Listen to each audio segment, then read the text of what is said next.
all we're gonna do is harvest our little dwarfs, or our little runts. These are the plants that were basically didn't get enough light because the ones next to them were just so big. So after the field's been cleared of all of our big ones, we're gonna come back through and just pick up all these little ones. They still have little flowers on them that we can extract. So hopefully the goal is to get nothing go to waste here. So and like some of these little ones I'll just pull out of the ground because there's no real point to chopping them.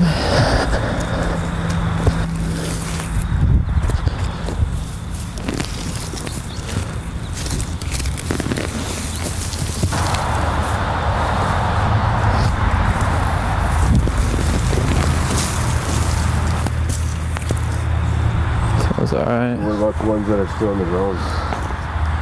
They're either moldy or have like some kind of rot on them.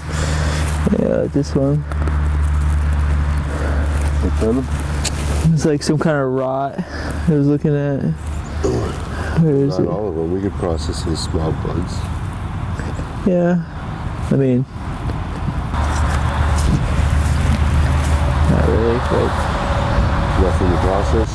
you gotta think like 80% of the water weight goes away, so you'll be left with nothing. This was out here for weeks and it didn't get moldy. Yeah. Bad at all. That one must have gotten forgotten. And it smells good, doesn't it? That's, oh, well, it's a rotting. sacrifice to the gods. That's fine. Yeah, it's rotting. All right, so these were probably like, I mean, we probably didn't pick them. If we had picked them earlier, maybe. They seemed a lot bushier, but then again, who knows? Yeah. The flowers look good. Who knows? Not terrible. Maybe they'll be high in THC. We're here today to talk to you a little bit more about our nonprofit Better Together, CT Inc., that our mission is to reintegrate veterans through agriculture and forestry, as well as the arts. We have several other branches to this nonprofit. But one of our main ventures this past summer was growing hemp.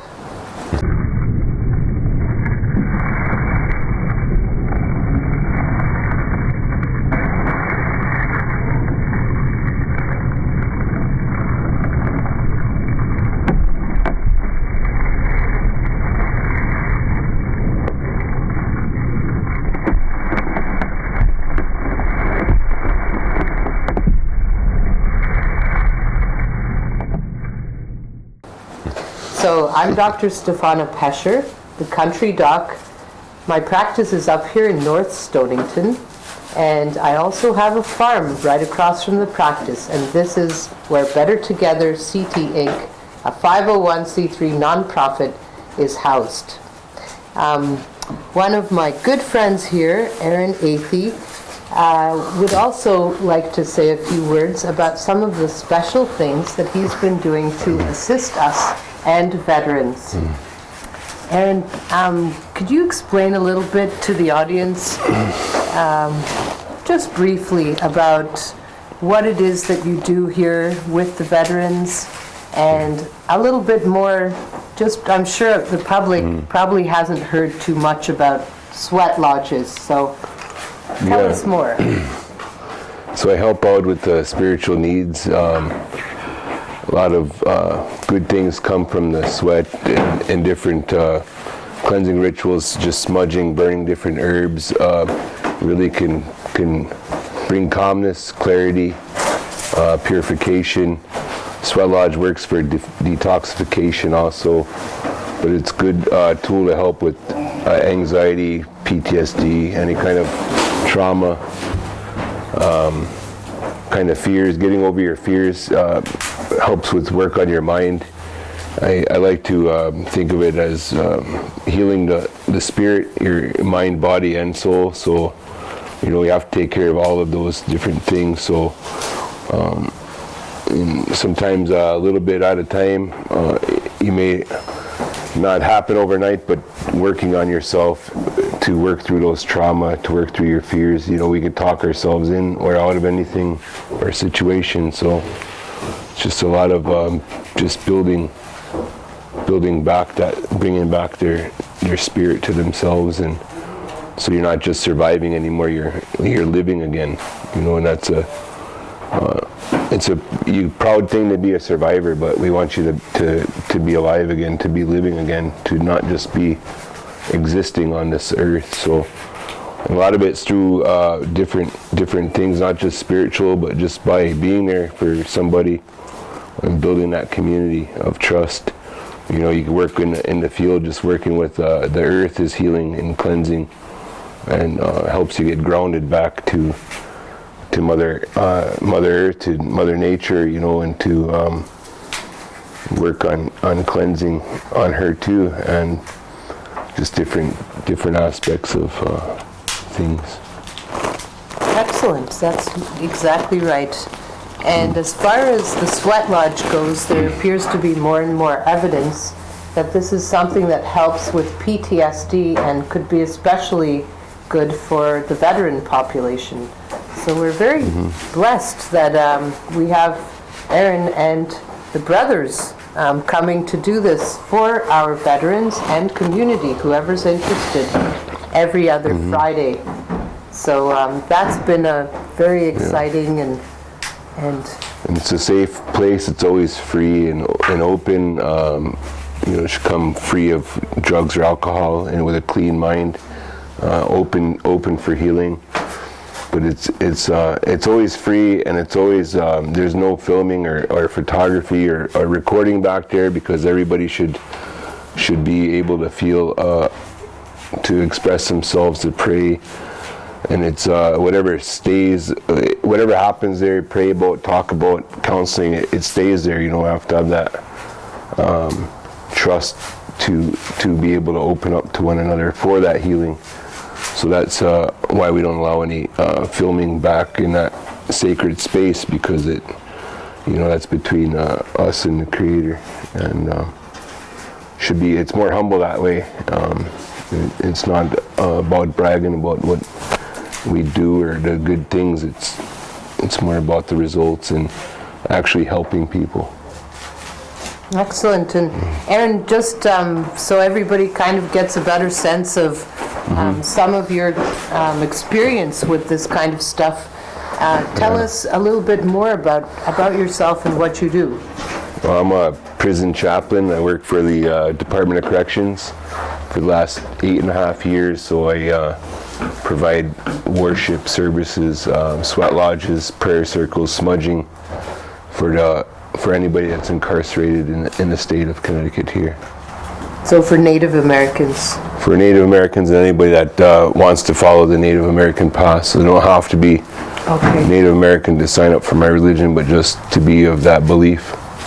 So and we're open to helping anybody, regardless of race or religion or creed. We help all. So are you from a particular tribe? Yeah, I'm from the Mohegan tribe. I'm a Mohegan tribal member, enrolled there. But we have all kinds of different tribal members coming from different tribes to the Sweat Lodge, so you're going to get a very nice sampling of all the different people in this area, along with non-tribal community members that share and enjoy spending time with us, along with veterans too. So perfect, Aaron. So ideally, how would you see this evolve in the future? If you could have any wish, if somebody was to wave a magic wand.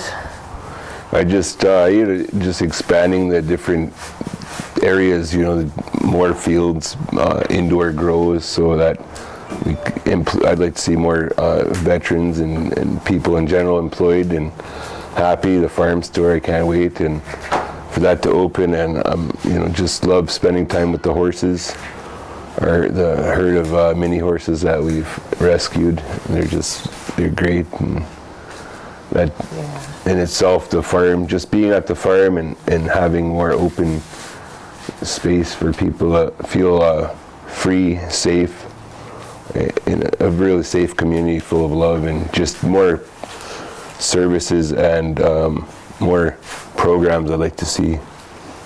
Yeah, use. that's perfect. Well, it's right in line with what we're doing. So we've been moving pretty quickly. We were granted nonprofit status on Halloween of 2018. So literally a year old, here we are. And, you know, we've already accomplished several milestones. So one was to hire Drew officially, and he is the Director of Veterans Programs. He himself is a veteran, and he is also a grower of hemp for us, but he's been growing cannabis in the past in Rhode Island, where the laws are a little bit different. So he's got a full range of experience and has been phenomenal in getting everything off the ground here. So that was one wonderful thing, and we actually harvested our first hemp field. We are hemp grower number 12 in Connecticut, and we had a tremendous yield. We're still cleaning things up, shall we say. So that was wonderful, and we would like to share some stories with you on that in just a minute, but I'll just touch upon quickly some of the other highlights of this past year. So let's see, we also rescued mini horses and a mini mule from a meat auction place in Pennsylvania, and we restored these little guys back to their health, and they're all doing very well. Really enjoying the farm and providing some much needed therapy, informal therapy for volunteers and patients alike that come. In fact, we have some people that come and read them stories in the field. So people are really enjoying that, and the veterans as well. We were also able to help several veterans with their harvest this year by lending them equipment, some manpower, and advice. We also have had several new veterans join us who are volunteering and excited to continue on in this mission. So we have perhaps about just under 10 involved at this time. So pretty good, pretty quick growth. Our wellness center is complete. Our store in the wellness center that has native handicrafts and hemp products, including our own flour that will be sold there, that's complete. Let's see. Our next project is the Country Barn store downstairs. That's going to be pretty quick to set up, I think, in the next month. So a lot has been done. Is there anything I left out?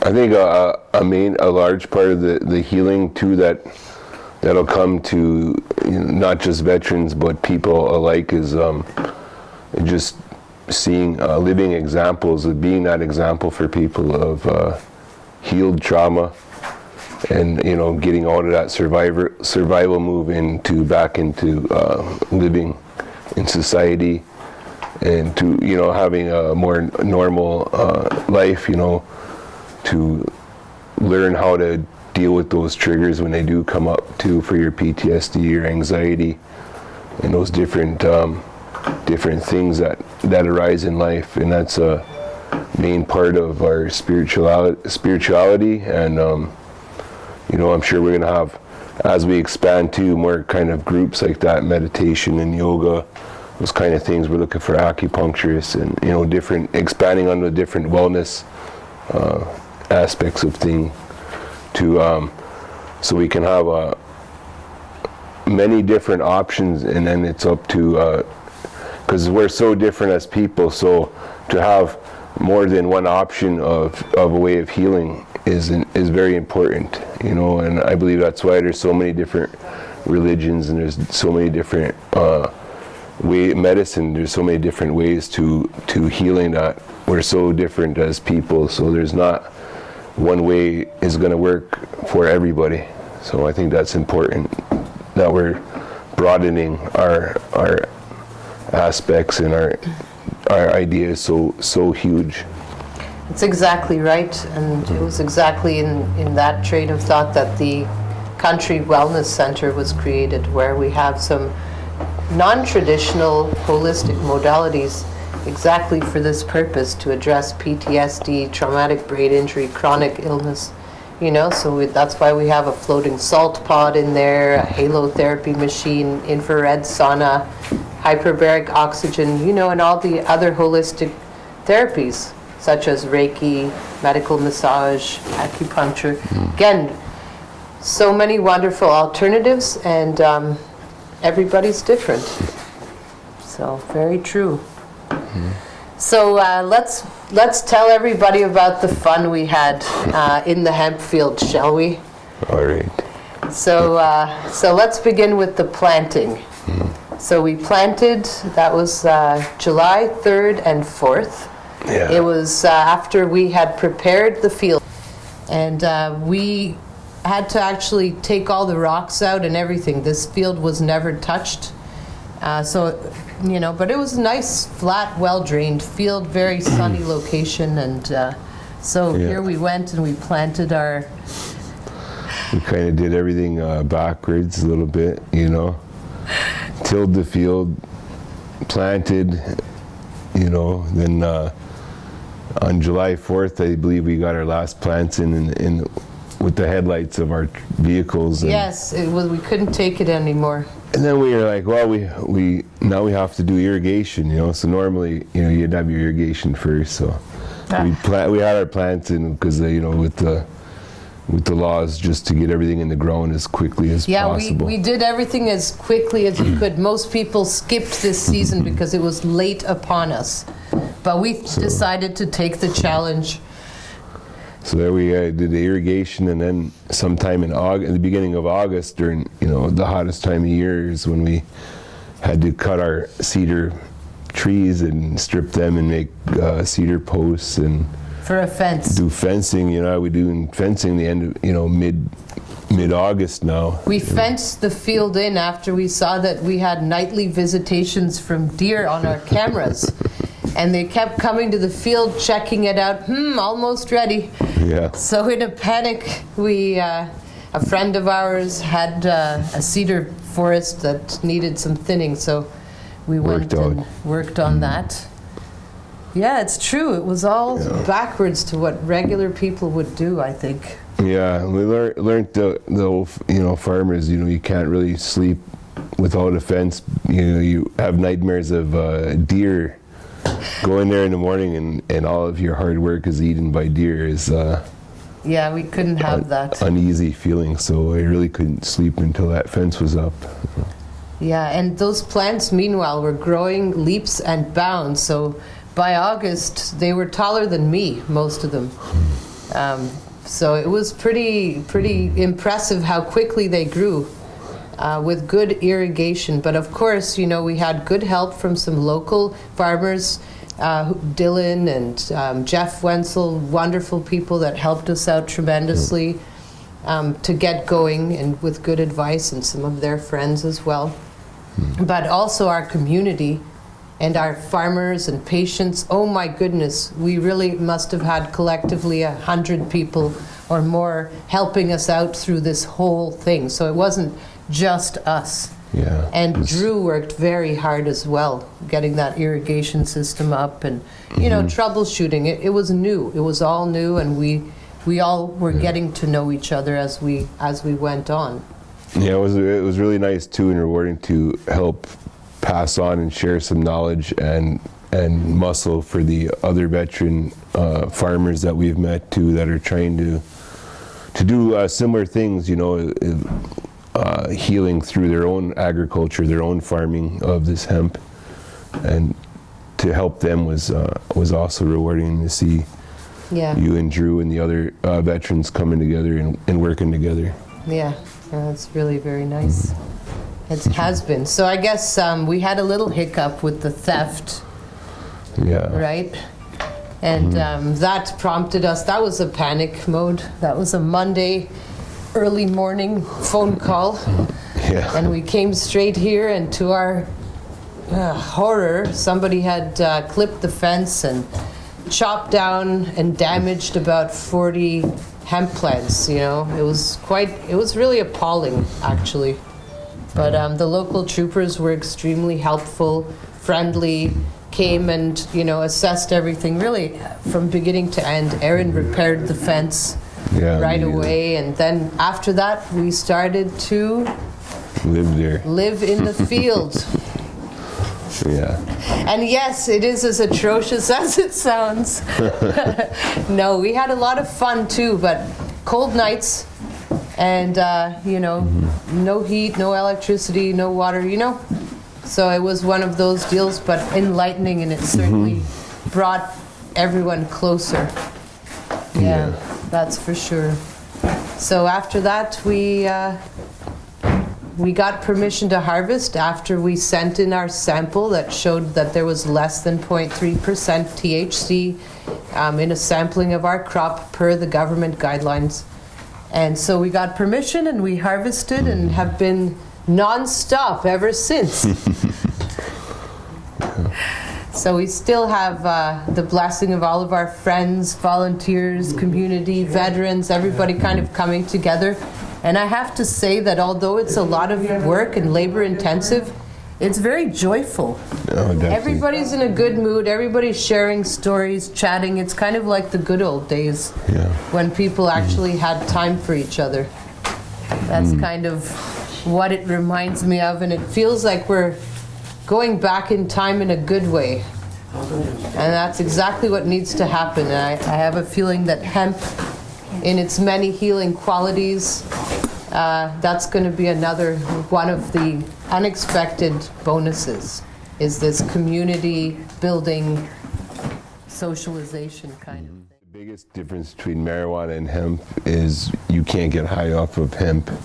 So there's no psychoactive ingredients. There's no THC in the hemp, or there is, but very, very small. It's negligible. You know, designated by law to be under 0.3% THC. Yeah. So it's really not getting you high. But the CBD is a magical anti-inflammatory molecule. That CBD is present in hemp, but also in cannabis. So this CBD is what everybody's going crazy about, all the health benefits or purported health benefits. So we can get that same CBD out of hemp flour. And that's exactly, maybe, guys, pass us a hemp flour, would you, so that we could show everyone. So they're almost the opposite of each other, where one is Candy, thank you. So I don't know, Tim, if you're able to do a close-up of this. So you can kind of see, this is the flowery part here. The leaves are going to get removed, like clipped off. And then the medicine is mostly in the flower, but a little bit on these leaves that were clipped. Trichomes. That can then get used for butter or cooking or, you know, skin creams, things like this, topically. But it looks very much like cannabis, and it smells like cannabis. But it isn't. It cannot get you high. The THC is less than 0.3%. But a lot of people could be fooled, you know.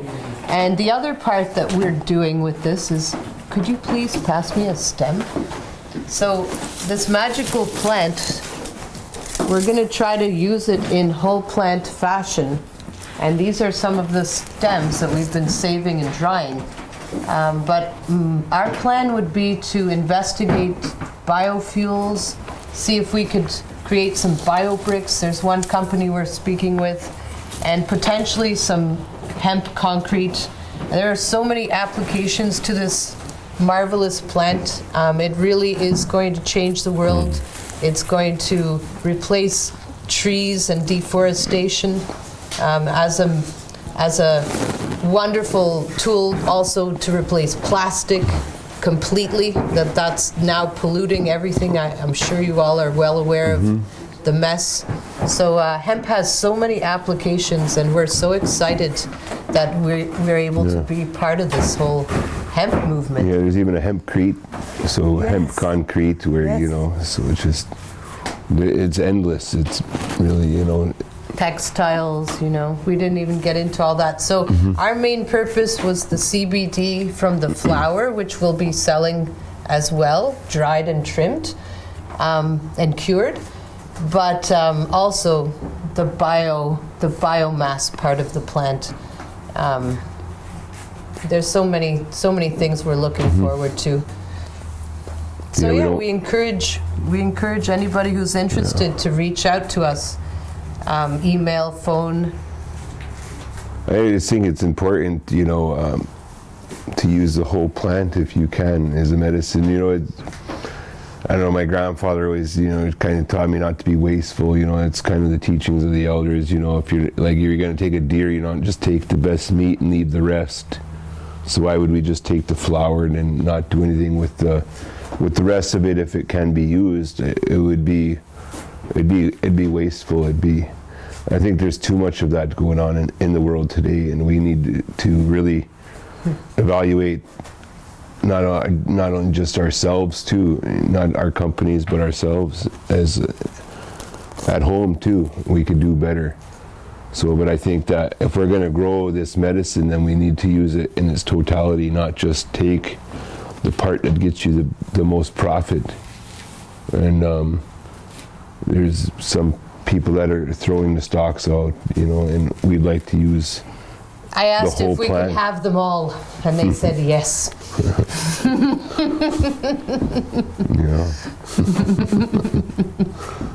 They said it was too expensive to be worthwhile to process the stalks, but there has to be a way to do it, we've been reading a little bit. They say, if you truck it within 100 miles, you lost all your profit. Well, then then we have to do something more local, so.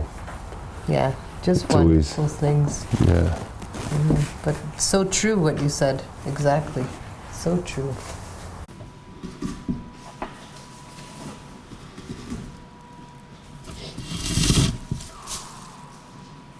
We're halfway there.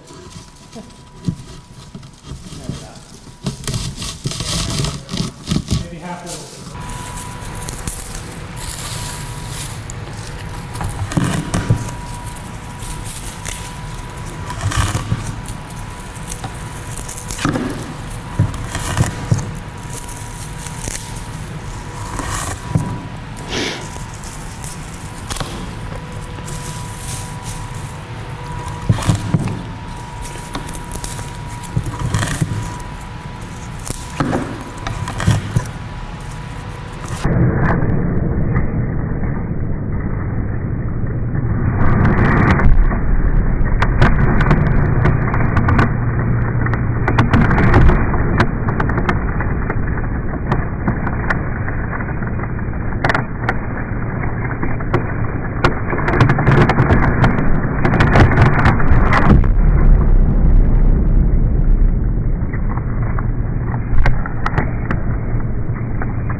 So we're taking our raw product and we're going to put it through this shucker to take off the actual flour from the stalk and stem of the plant. So it's really simple.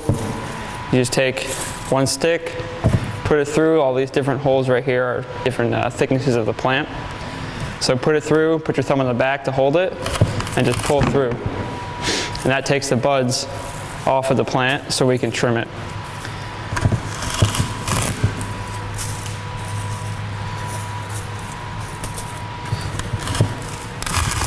And then once you're done with you got your stem here or your stalk, you just put it off to the side, and you can later turn that into like we're doing bio bricks with them for fueling. But you can also do other things with them, use them as compost, or a lot of people just throw them away. It just depends on what you want to do with it.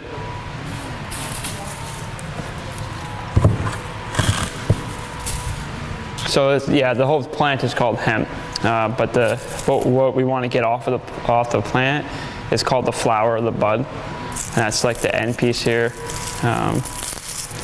If I get some of these leaves off, that's like this would be the flower of the plant. just these pieces right here, and that's what hold all your cannabinoids in them.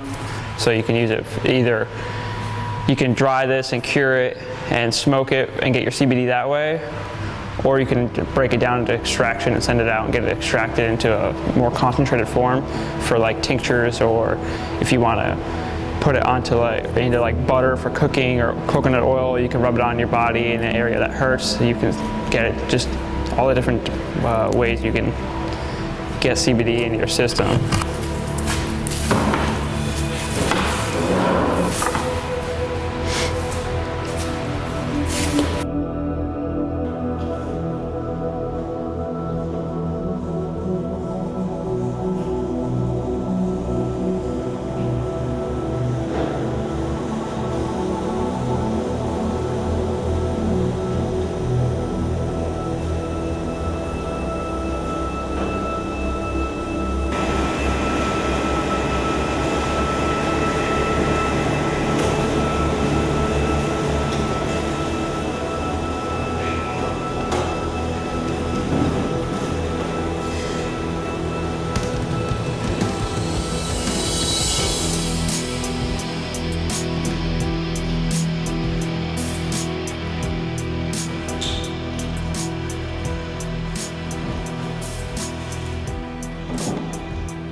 My name's Drew.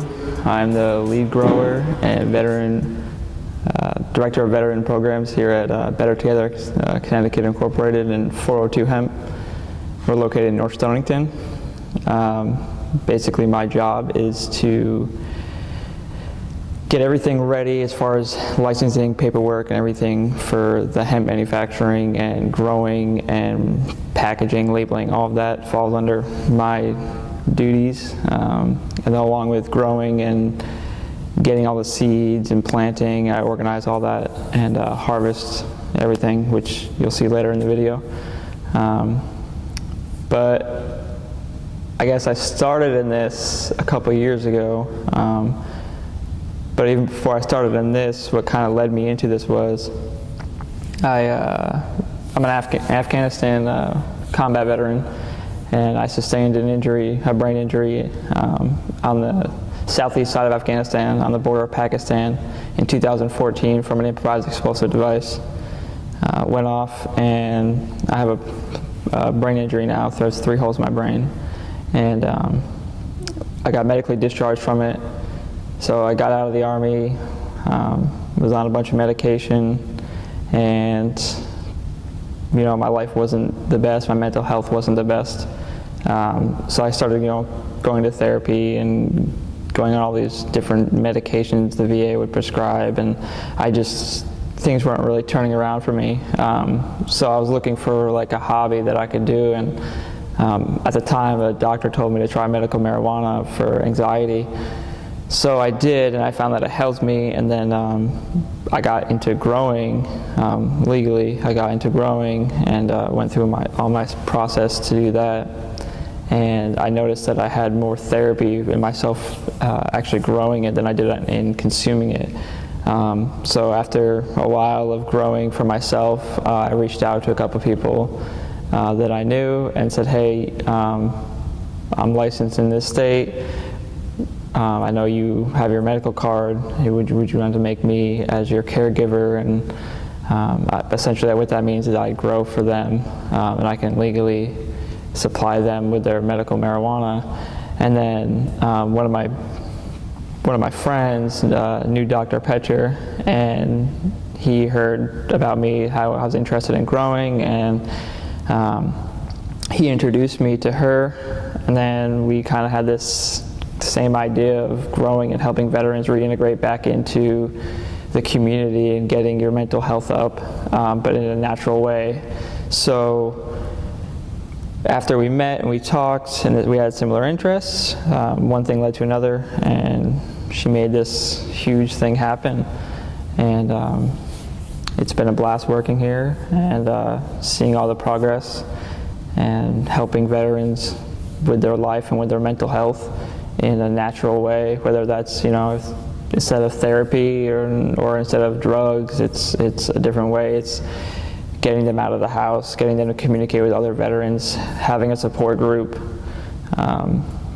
learning a new skill, so they get to come out to the farm and learn how to grow hemp, and then not only do they get to learn how to grow hemp, at the end they get to use products that they grew. So they get to grow this hemp with us all year, and then we have the product at the very end, CBD, and they get to use that in hopes that they can get off some of their harder drugs that they're on, or just use it and have a better quality of life from it.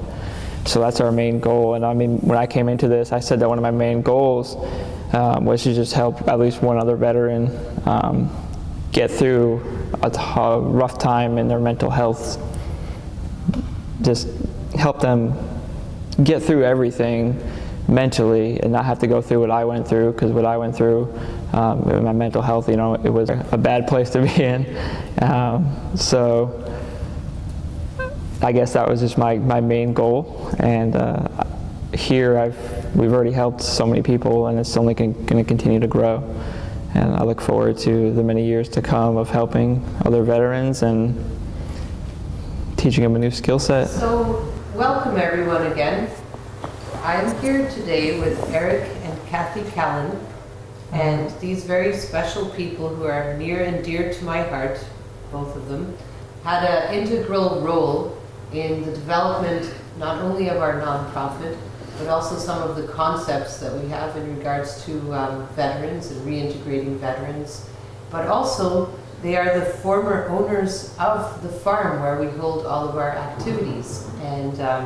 And we are really delighted that they are both still very much involved with the nonprofit and the farm and helping us out. And they have all kinds of wonderful ideas to share and historical knowledge that we love. They also were kind enough to donate the tractor and many other attachments and equipment and all kinds of invaluable tools and wisdom. So thank you very much for coming today. Thank you. Kathy. Thank you for having us. Thank you. And I just wanted to share with you, we have, there's a very special story that emerged as we were sort of deciding what we were going to do with this fantastic property. Can you guys tell us a little bit more about what we all kind of discovered as we got into it a little bit? What particular case? So No. tell us about the tractor and the story about the tractor. The tractor was an integral part of the thoughts for having this operation. You need the equipment, and it was available. We had a friend of ours whose son served in Afghanistan. He was in the military. Tough young man, did his tour, come home, had many awards for bravery, for saving some individuals' lives in his company, in his patrol, his band of brothers. And but when he got home, he found it a little bit tough. The PTSD was eating at him. He had some problems, and he didn't make it, and he passed. He passed away.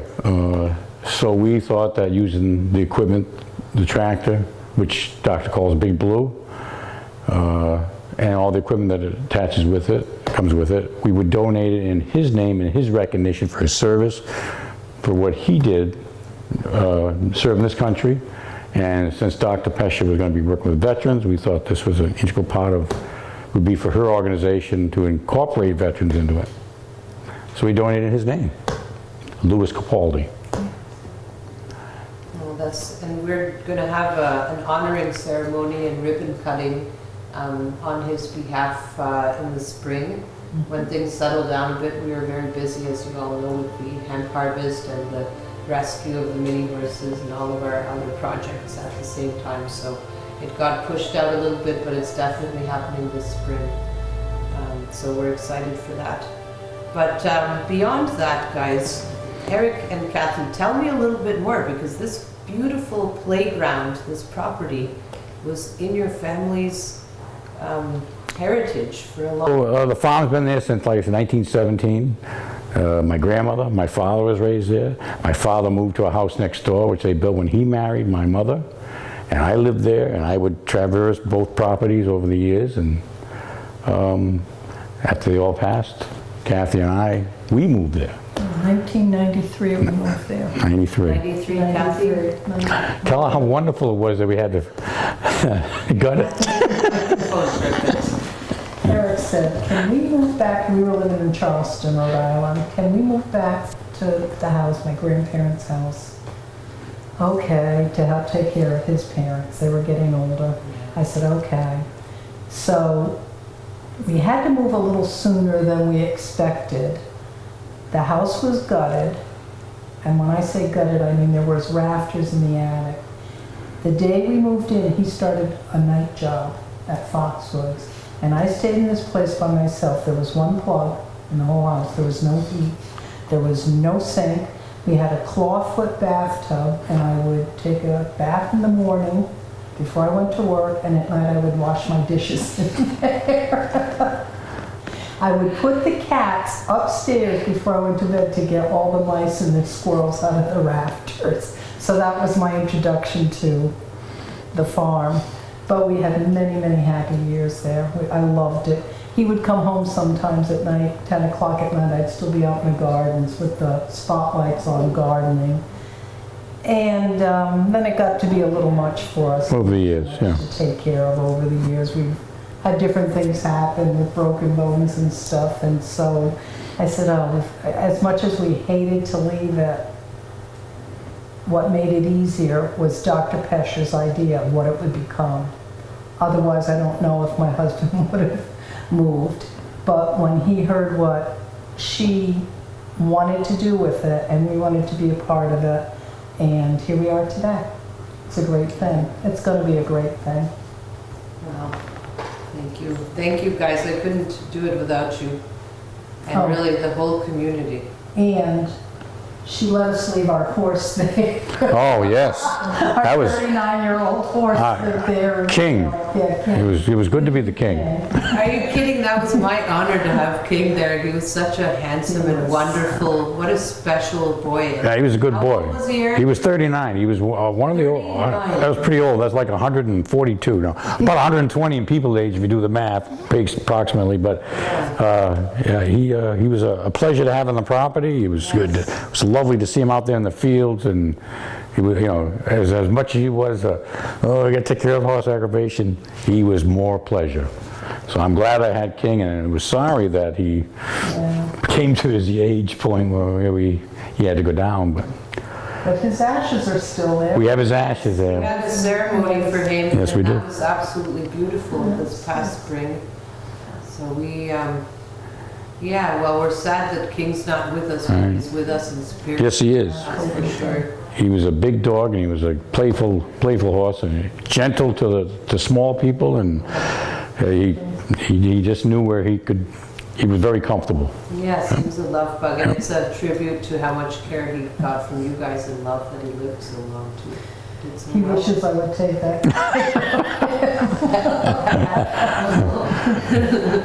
But also, you know, I appreciate very much the old photographs and old documents, and I can't wait to prepare those and create some kind of visual displays with your assistance that we're going to put up in the Country Barn store and some of the other things that we're planning. So we're really planning to honor the history and honor the people and the spirit of the whole place, because North Stonington is a very special town.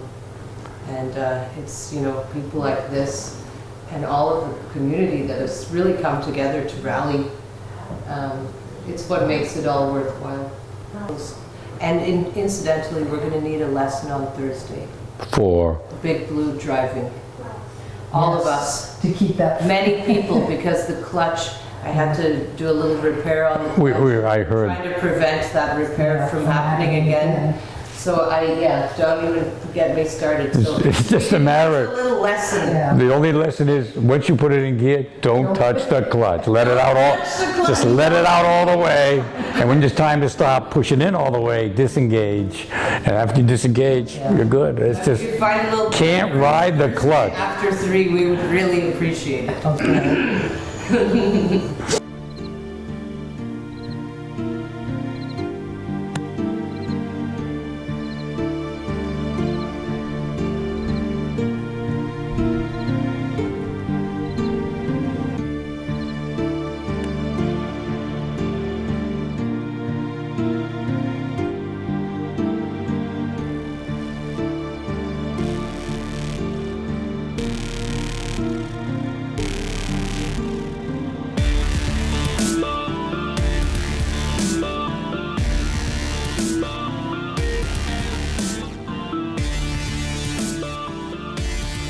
Hello, my name is Marcelo Deantonio. I work at Country Wellness Center. I'm the business manager. I guess the majority of my job is trying to let people know what we do here, that it's open, and really try to help as many people as I can. I do anything from helping on the websites, with the social media, helping patients in and out of machines, the devices that they're using, setting up appointments. I go to meetings, speak to people, let them know what we're about, what we're doing. Try and push that. We're here for veterans also, which is very big with the company. I help harvest on the farm, so I have a whole multitude of things I do, and I'm a team player, so I like to kind of, if I don't know how to do something, I'll try and figure it out just to make sure that we're successful and we can kind of get the word out to more people, because my goal is to help as many people as I can. Now, for my background and how I got into a role like this is quite interesting. So I've been a retail manager for 10 plus years. I've worked in major corporations, multi-million dollar buildings. I've ran some of the top stores in the companies. And I guess one day, Dr. Pesher walked into my store and needed help. So me and my staff assisted her, and she ended up being a return customer, coming back, and I like to spend the time with her to talk to her about her business, because she would tell me what she was doing and any advice I can give to help her out. And one day she asked if I'd like to work for her. And you've been doing retail since I was 16, and you're used to retail, so like to get out of retail, it was tough. To make that decision and change my whole career. I was well known in the stores I've worked in, my employees, hundreds of people have gotten promoted, and to kind of walk away from that and do something different, it was a hard decision. But I think I got to the point in my life where I'm helping people, I'm helping my staff develop into better managers, store managers. I'm helping my customers with solutions to their problems. They come in for something, but to actually help someone medically, it was just very interesting to me.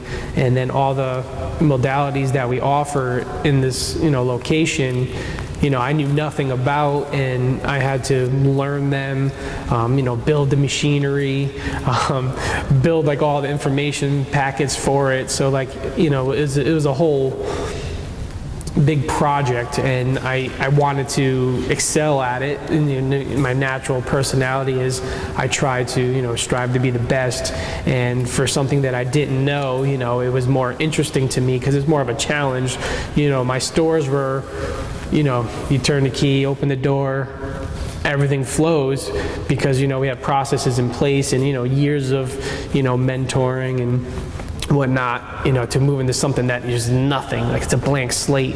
I had to design it, make it successful, you know, so I ended up, you know, working with Dr. Pesher, and it's been a great ride the whole time. I mean, it's every day is something different, skills that you didn't know you had, you figure out, or skills that you just don't have that you're developing and just to be better at has been fantastic. She's been great to work for. The amount of stuff I've learned from her, so this has been a great decision. You know, I was nervous in the beginning, jumping into a medical field, not having a medical background.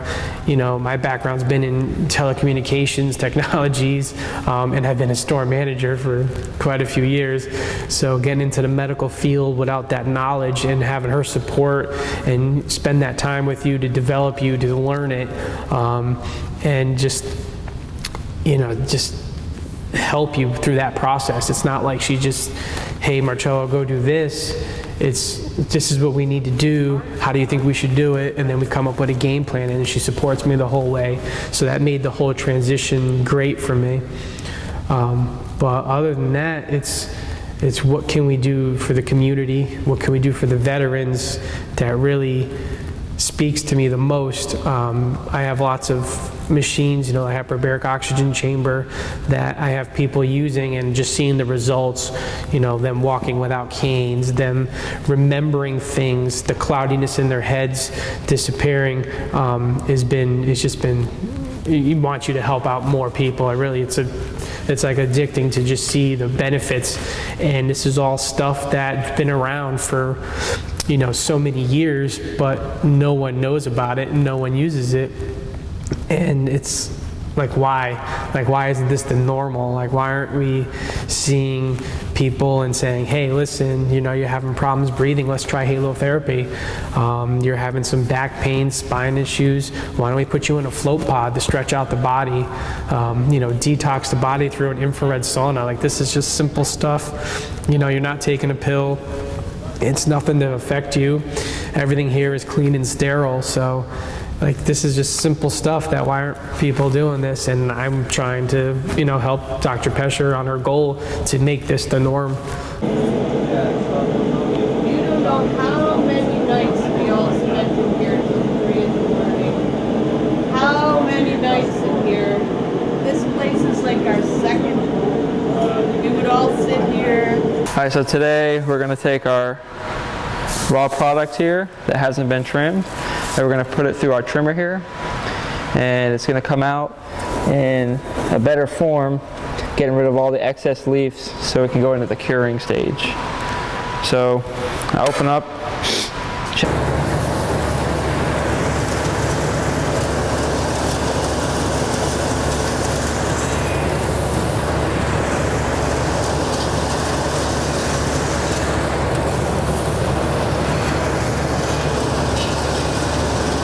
So I'm just slowly adding product as it's spinning around so it doesn't get jammed up. You want to do it in slow batches. Add the product slowly.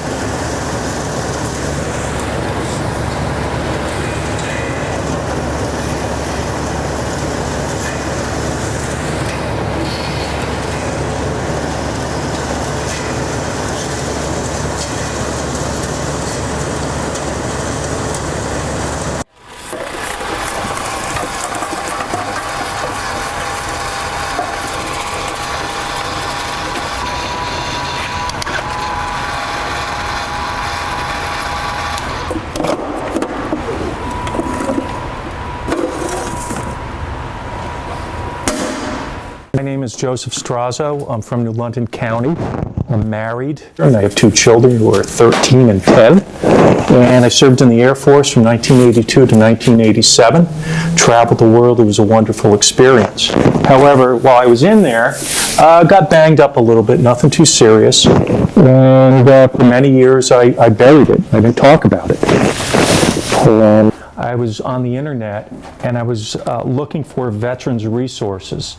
And I found something in North Stonington, and I made a phone call, and I talked to Dr. Pesher, And she connected me with Drew, who's the director of Veteran Services here. And Drew and I talked a little bit, and I came up to the farm, and he gave me a wonderful tour. And I'm like, gee, I should have been here 20 years ago. And we talked, and he invited me back, and I started harvesting some of the crop here and talking with the ladies and getting a better understanding of what it's about. But I also learned around my journey is that the best way to solve a problem is to talk to somebody about it. And that being said, Veteran Services here is a good start for a lot of folks, and just telling other people what's kind of going on. And we all communicate in a lot of different ways. And one way is just sitting around with other people and talking and be connected. So that's how I see it. That a part of this process here is, to create an environment of safety, and I feel very safe here, trust and honesty. And the process does take time, but it's about reaching out to other people and asking for help. And I think that's a sign of strength. And I have the great pleasure of introducing Lynn and Brad, who are local farmers from Sterling. And we have been working together for a little while here, assisting, helping out. And I just wanted to share the wonderful story that they both have. So Brad, tell us a little bit. So I really got into the hemp when I got out of the military, and I was medically discharged from the military, and they had me on a lot of different opiates. And I know when I got out of the military, I wanted to get off all that medicine, and I wanted to try alternative treatments. And one of the treatments that was recommended to me was medical marijuana. So I luckily got my card, and then finding out more and more about that, I saw how much potential the CBD had, and then how there was this whole other side to it with hemp, and how it was a whole new market that was coming out, and then the rage is just going to be CBD. And I had already been reading about this a year prior, so as soon as I found out the state of Connecticut was copying, or they were coming up after the 2018 Farm Bill with their own program, that I really wanted to jump on board and get one of the first licenses, because they're already talking about possibly limiting permits limiting permits next year, and there's already kind of gossip about that, how true it is or not. So we really wanted to get in there first year. We did a little more than we could bite off. I bought $7,600 seeds, but they were certified seeds. Our germination rates weren't too good, so I ended up at the end of the harvest with about 1,500 plants from that, and that was just for the germination. When we went to germinate our seeds, we had 3 days of horrible weather where it was just cloudy overhead, and the seeds didn't pop up on us. So it's already something like that, like looking at the corrections from last year of having way too much seed that I bought versus how many I actually need per acre, and now it's just seeing how much you can basically process and harvest without or within the barn that you have, or the structures that you have, and what infrastructure you basically put into it. So coming from the bottom level, not having a lot, I did my own little greenhouse off Amazon for like $130 instead of getting like a $15,000 greenhouse, something like that. When it came time to fertilizing, we didn't have drip tape set up or any of that stuff this year, so we took sump pumps and we put them in the bottom of these big barrels, and we basically put the chemical, or not the chemicals, the nutrients in there, and we got the nutrients out to all the plants, and they jumped up, they burst up, and we had a pretty good crop this year. And now this is where it's coming together with, Dr. Perscher was actually permit number 12, and I was permit number 13, so it was so funny. It's like, I must have walked in right after you did or something. Who knows, we were there at the same time and maybe didn't realize. Yep, could have been. Yeah. That's excellent, Brad. So, we all are learning. It's our first year, and I think that's been a hallmark of this first year for everybody. So it's nice to share our knowledge so that we can all learn and not make the same mistakes. Yeah, don't make the same mistake twice, exactly. And especially with communication between, especially Drew to me, and just him saying like, it's going to be a huge amount of influx of plants coming, especially with the frost coming up, and I was worried about that. But he said just take it one day at a time. And that's what I love about working with you guys, and especially with a lot of the future plans that hopefully come up in the future between our businesses, is that you're willing to help out. you're not looking to make a quick dollar or a quick buck. You're actually looking to help somebody out. You know, when I was a disabled veteran, I never thought I'd be able to grow hemp, and here I am growing hemp for my first year, and that wouldn't have been possible without you.